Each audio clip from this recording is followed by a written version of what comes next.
Among those leaders following Mandela's example of reconciliation today were 4 British Prime Ministers, past and present, who attended the ceremony together. Labour's Tony Blair and Gordon Brown, and Conservatives John Major and David Cameron.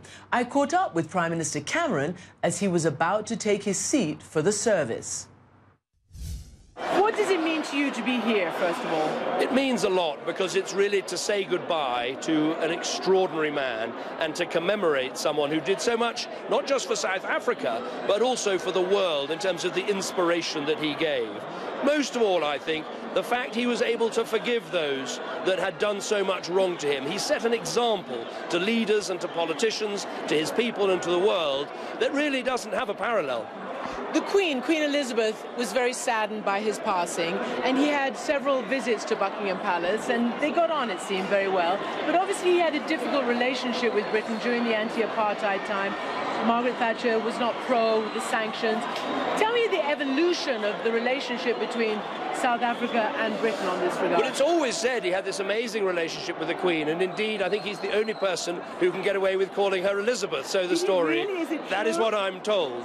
Britain has very close ties and very close history with South Africa. I think everyone in Britain opposed the apartheid regime. Margaret Thatcher opposed the apartheid regime and indeed called for Mandela to be released. But there was an argument about sanctions back in the 1980s, and as I've written about this in the past, not sure that the Conservative Party took the right calls, but I think everyone was saying apartheid had to change, it had to go, and we needed a multiracial democratic South Africa. I think what no one quite believed was that it would come about as peacefully as it did, and that really was down to Mandela. We shouldn't also forget what F.W. de Klerk did, the fact that he made some very brave moves, but really the struggle of Mandela, but followed by the grace and forgiveness of Mandela, is what gave this country an extraordinary chance to be, I think, one of the success stories of the 21st century. And what do you think now in the post-Mandela era? Obviously, much of Africa has gone democratic since he was released,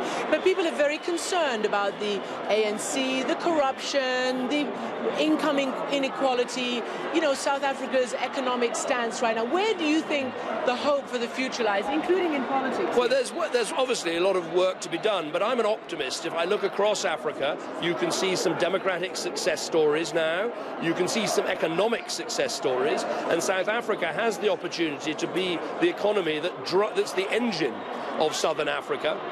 And I think if they follow the example of Mandela, and remember, in politics, it matters a lot what your recent history, what your institutions are, what examples you choose to live up to. Now, all the people here have got the most amazing icon for their future politicians to try and live up to. Now, whether they will or not is a matter for them, but it does matter. It's rather like in British politics when you have, you know, massive figures like Winston Churchill that have sat in the chair that you now sit in. It doesn't mean, sadly, that you're automatically like them, but it does mean that you've got heroes to try and live up to. The people of South Africa, indeed all of Africa, in Mandela, have an immense icon who I think will be looking down at them in the future, and they'll be looking up to him and hopefully emulating and treasuring his memory. Prime Minister, thank you on this day. Thank you.